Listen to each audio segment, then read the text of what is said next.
बिल्कुल ठीक। आज थर्सडे के टॉप 10 में सबसे पहले भारत इलेक्ट्रॉनिक्स, जिसने डिस्क्लोजर शेयर करा है कि 10 अगस्त के बाद से अब तक 730 करोड़ रुपए के और एडिशनल ऑर्डर्स इन्होंने बैक करे। दूसरा टाटा पावर, जिसने आर्बिट्रेशन चैलेंज लूज कर दिया है सिंगापुर इंटरनेशनल कोर्ट में। रूलिंग चली गई है क्लिरोस कैपिटल पार्टनर्स के फेवर में। हालांकि ये फिर से अपील कर सकते हैं सिंगापुर कोर्ट में अगले 28 दिनों में, पर हां नेगेटिव है ही है। लास्ट ट्रेड आज होना है आईसीआईसीआई प्रूडेंशियल एएमसी में। मेरे ख्याल से अब तक नहीं हुआ है। इसमें प्रूडेंशियल अपनी 2% हिस्सेदारी बेचने की तैयारी कर रहा है। लास्ट ट्रेड होने थे आई फाइनेंस और फोसेको में। फोसेको का लास्ट ट्रेड ऑलरेडी हो चुका है, जिसमें शायद इन ऑल प्रोबेबिलिटी मॉर्गेनाइट और कुछ और इन्वेस्टर्स ने माल छोड़ा है।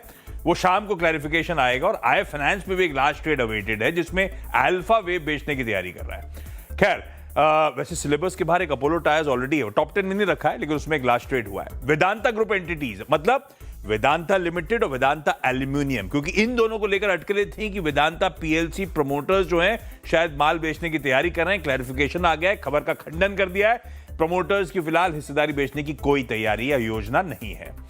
कल के लास्ट ट्रेड में 2 सिंगल आउट करे मैंने। एक तो फिजिक्स वाला, जो इस सिलेबस के बाहर का ट्रेड था। इसमें VC fund light speed opportunity ने तकरीबन 4.25 करोड़ शेयर्स बेचे और काफी एफआईएस एफआईएस और 2 डोमेस्टिक फंड्स ने पार्टिसिपेट करा है।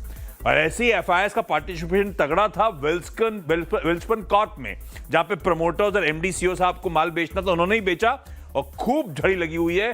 खूब सारे मार्की एफआईआईस ने पैसा यहां पे भी डाला है। अदरवाइज लास्ट ट्रेड और भी बहुत सारे थे, उनको टॉप 10 में शुमार नहीं कर रहा हूं। जुनिपर ग्रीन लिस्टिंग के बाद पहले नंबर्स अच्छे नंबर्स थे।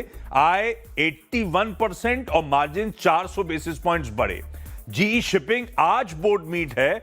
ये कंपनी का बोर्ड बायबैक पे विचार करने जा रहा है, तो head of board meet outcome radar पे रहेगा, आउटकम अवेटेड रहेगा। और 10वें पायदान पर रख दिया मैंने स्टील अथॉरिटी यानी कि सेल। नई सीरीज का डे 2 और एफएनओ कर्व में सेल वापस जाता हुआ।